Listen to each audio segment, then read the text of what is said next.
காலை நேர பிரதான செய்திகள். செய்திகளின் ஊடாக நர்மதா சிறில் முதலில் தலைப்பு செய்திகள்.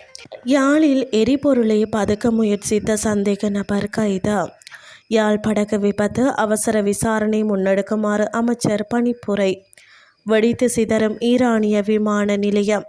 அதிகாலையிலேயே ஈஸ்டேல் சரமாரி தாக்குதல். இனி விரிவான செய்திகள். யாழ்ப்பாணம் பருத்தித்துறை மந்திகை எரிபொருள் நிரப்பு நிலையம் அருகில் 500 லிட்டருக்கு மேற்பட்ட மண்ணெண்ணெயை பதுக்கி வைத்திருந்ததாக சந்தேகிக்கப்படும் ஒருவரை காவல்துறையினர் நேற்று முன்தினம் கைது செய்துள்ளனர். சம்பவம் தொடர்பாக தெரிய வருவதாவது, அதிகளவான மண்ணெண்ணெயை வியாபார நடவடிக்கைகளுக்காக அல்லது பிற தேவைகளுக்காக பயன்படுத்தும் நோக்கில் வாகனத்தின் மூலம் மந்திகை எரிபொருள் நிரப்பு நிலையம் அருகில் இருந்து எரிபொருள் கடத்த முயற்சி மேற்கொள்ளப்பட்டதாக தெரிவிக்கப்படுகிறது. இது தொடர்பாக பருத்தித்துறை காவல்துறையினருக்கு கிடைத்த ரகசிய தகவலின் அடிப்படையில் உடனடியாக சம்பவ இடத்திற்கு சென்றுள்ளனர். இந்த நிலையில் சம்பவத்தில் தொடர்புடையதாக கருதப்படும் வாகனத்தையும் சந்தேக நபரையும் கைது செய்துள்ளனர்.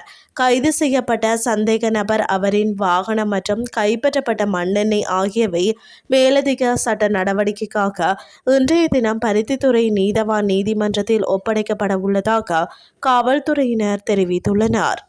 யாழ் படகு விபத்துக்கான முழுமையான காரணங்களை கண்டறிவதற்குரிய அவசர விசாரணை முன்னெடுக்குமாறு கடற்தொழில் நீரியல் மற்றும் கடல் வளங்கள் அமைச்சர் ராமலிங்கம் சந்திரசேகர் பணிப்புரை விடுத்துள்ளார். கடற்படையினருக்கும் சம்பந்தப்பட்ட அனைத்து தரப்பினர்களுக்கும் கடற்தொழில் அமைச்சரால் இது தொடர்பான அறிவுறுத்தல் விடுக்கப்பட்டுள்ளது.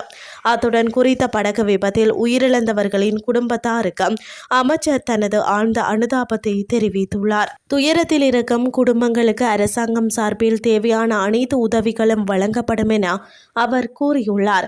விபத்துக்குள்ளான படகு பயணத்திற்கு பாதுகாப்பான நிலையில் இருந்ததா, பயணிகளின் எண்ணிக்கை விதிமுறைகளுக்கு உட்பட்டதா, கடல் பயணத்திற்கான பாதுகாப்பு நடைமுறைகள் முறையாக பின்பற்றப்பட்டனவா என்பன குறித்து விரைவாக ஆராயும் என அவர் அறிவுறுத்தியுள்ளார். இச்சம்பவம் தொடர்பாக யாழ் மாவட்ட கடற்தொழில் திணைக்கள அதிகாரிகளிடமும் காவல்துறையினர் மற்றும் கடற்படையினருடன் அமைச்சர் அவசர கலந்துரையாடலையும் மேற்கொண்டுள்ளார். கடலில் சிக்கியிருக்கக்கூடியவர்களை தேடும் மற்றும் மீட்கும் பணிகளை தீவிரப்படுத்துமாறு வலியுறுத்தியுள்ள அவர், மீட்பு நடவடிக்கைகளில் எவ்வித தாமதமும் ஏற்படாத வகையில் அனைத்து வளங்களையும் பயன்படுத்துமாறும் அதிகாரிகளிடம் கோரிக்கை விடுத்துள்ளார்.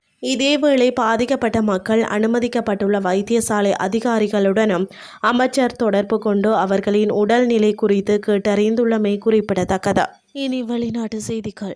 ஈரான் தலைநகர் தெஹ்ரான் மீது சனிக்கிழமை அதிகாலை வான்வழி தாக்குதல் நடந்ததாக அந்நாட்டு அரச ஊடகங்கள் தெரிவித்துள்ளன. சமூக ஊடகங்களில் பரவி வரும் மற்றும் செய்தி நிறுவனங்கள் வெளியிட்டுள்ள ஒரு காணொளியில் மெக்ரபாத் சர்வதேச விமான நிலையத்தில் தீப்பற்றியிருப்பது அவதானிக்கப்பட்டுள்ளது. இந்த தீ தாக்குதலுக்கு பிறகு ஏற்பட்டதாக தகவல் தெரிவிக்கின்றன. இதற்கு முன்னதாக ஈஸ்ரேல் இராணுவம் தெஹ்ரான் மீது புதிய தாக்குதல்களின் அலையொன்றை தொடங்கியுள்ளதாக அறிவித்திருந்தது. இந்த நிலையில் ஈரான் பதிலடி நடவடிக்கையாக டெல் அவீவ் நகரை நோக்கி ஏவுகணை தாக்குதல்கள் நடத்தியதாக ஈரானின் செய்தி நிறுவனம் தெரிவித்துள்ளது. இத்துடன் செய்திகள் யாவும் நிறைவடைகின்றது. அடுத்த இரவு 8:30 எதிர்பாருங்கள். நன்றி.